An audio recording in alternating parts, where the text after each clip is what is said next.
श्री सद्गुरु देवाय नमः। भाइयों बहनों, भगवान का नाम जप करने वाला कभी भी निराश नहीं हो सकता। उसकी सहायता करने सब लोग आ जाते हैं। उसी तरह आपके हृदय से निकली सच्ची पुकार उस परम पिता परमात्मा तक जरूर पहुंचती है। इस बात का विश्वास करें।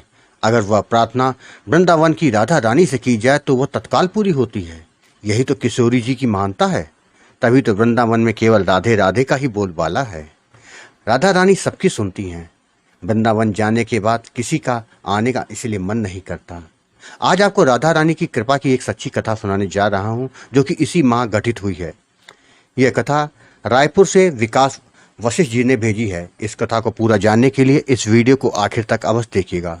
लेकिन उससे पहले जिन लोगों ने अच्युत प्रभात यूट्यूब चैनल को अभी तक सब्सक्राइब नहीं किया है, उनसे निवेदन है कि चैनल को सब्सक्राइब करके बेल आइकन अवश्य दबा दें, जिससे नए वीडियो के नोटिफिकेशन लगातार आपको मिलते रहें।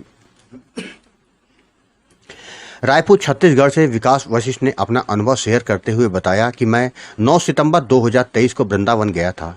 मैं यह सोच के गया था कि वृंदावन जाकर बांके बिहारी जी, राधा वल्लभ जी समेत सारे प्रमुख मंदिरों के दर्शन तो करूंगा, साथ ही परम पूज्य प्रेमानंद जी महाराज का दर्शन करके उनका सत्संग भी सुनूंगा। यही सोच के मैं जब वृंदावन पहुंचा तो मैं 10 बजे सीधे प्रेमानंद जी महाराज के आश्रम पहुंच गया। वहां जाकर पूछा कि महाराज जी के दर्शन कब होंगे, तो वहाँ हमको पता चला कि रात में सत्संग होता है, 12 बजे आना, तब टोकन मिलता है। मैंने वहीं पास में एक होटल में रूम ले लिया और विश्राम करने लगा। रात्रि 12 बजे अचानक तेज बारिश होने लगी। इस बारिश के चलते मैं आश्रम पहुंचने में देर हो गई मुझको। उससे पहले महाराज जी के आश्रम से पहले गौतम ऋषि जी का आश्रम था। मैं वहाँ रुका। वहाँ कीर्तन चल रहा था, राधे कृष्ण कृष्ण कृष्ण राधे राधे, राधे श्याम श्याम श्याम राधे राधे। मैं भी वहीं बैठ गया और बैठ के करीब आधा घंटे तक कीर्तन करने लगा। तब तक बारिश भी कुछ कम हो गई और उस समय रात के 12:30 बज रहे थे। जब महाराज जी के आश्रम पहुंचा तो पता चला कि मर्दों के टोकन समाप्त हो गए हैं, केवल महिलाओं के ही टोकन अब बचे हैं। मैंने उनसे प्रार्थना की कि एक टोकन दे दो, तो उन लोगों ने कहा कि चाहे आप कुछ भी कर लो, टोकन अब समाप्त हो गए हैं, अब नहीं मिल सकते। अंदर जितनी सीटें हैं वो सभी फुल हो चुकी हैं, अब कुछ नहीं हो सकता। बार बार प्रार्थना करने पर उन्होंने कहा कि 1:30 बजे आना। अगर जिन्होंने टोकन लिया है और किसी कारण वो नहीं आ पाते हैं तो आपको अंदर कर देंगे। मैं 1:30 बजे वहाँ पहुँच गया तो मैं क्या देखता हूँ कि वहाँ बहुत भीड़ है। 1:30 से 3 बजे के बीच में ही एंट्री होती है। रात 3 बजे से सत्संग शुरू हो जाता है। जिनको टोकन मिला था मैं उसी लाइन में लग गया और वो भी सबसे आखिर में। मैं सीताराम जी का भक्त हूँ। मेरा नाम जब लगातार चल रहा था, मैं सोचने लगा कि बिनु हरि कृपा मिले नहीं संता। यह भी उच्च कोटि के संत हैं। प्रभु, अगर आपकी कृपा होगी तभी मुझे संत भगवान के दर्शन हो जाएंगे। मैं यह भी देखना चाहता हूं कि नाम जप से आपकी कृपा मुझ पर है कि नहीं। इसके साथ ही मेरे मन में यह विचार भी आया कि राधा रानी, आप तो परम करुणामय हैं। आपके दरवाजे से कोई खाली हाथ नहीं लौटा।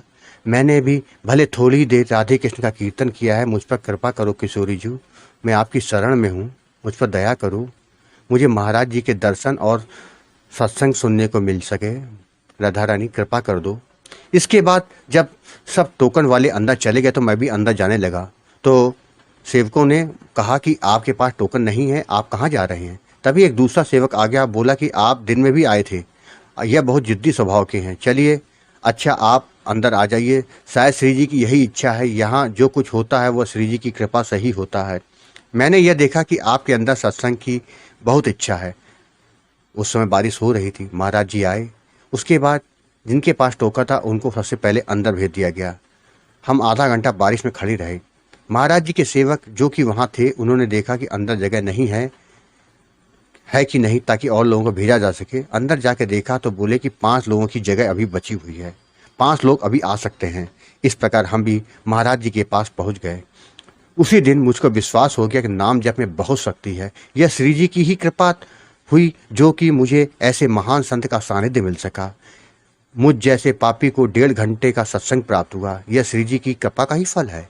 इससे एक बात तो समझ में आ गई कि यदि आप नाम जप करते हैं तो सभी देवी देवता आपकी हर प्रकार से मदद करते हैं। बस अपने भाव और विश्वास में किसी प्रकार की कमी ना आने दें। आपका जैसा भाव होता है वैसी ही कृपा आप पर होती है। भाइयों बहनों, आपने देखा, यदि आपका भाव शुद्ध है, नाम जप लगातार कर रहे हैं, तो इष्ट पर पूरी तरह से निष्ठा है, तो हर काम आपका आसान हो जाता है। आपको यह कथा यदि पसंद आई हो तो कमेंट में राधे राधे लिखना मत भूलिएगा। अगर आपके पास भी बांके बिहारी, वृंदावन और राधा रानी से जुड़ी कोई सच्ची कथा हो तो उसको मेरे व्हाट्सएप या ईमेल पर भेज सकते हैं। ईमेल और व्हाट्सएप नंबर वीडियो के डिस्क्रिप्शन में दिए हुए हैं। अगर आपको राम नाम के प्रताप से जुड़ी सत्य कथाओं का आनंद लेना है तो हमारे दूसरे चैनल गोकुल भवन अयोध्या को जरूर देखें। राधे राधे।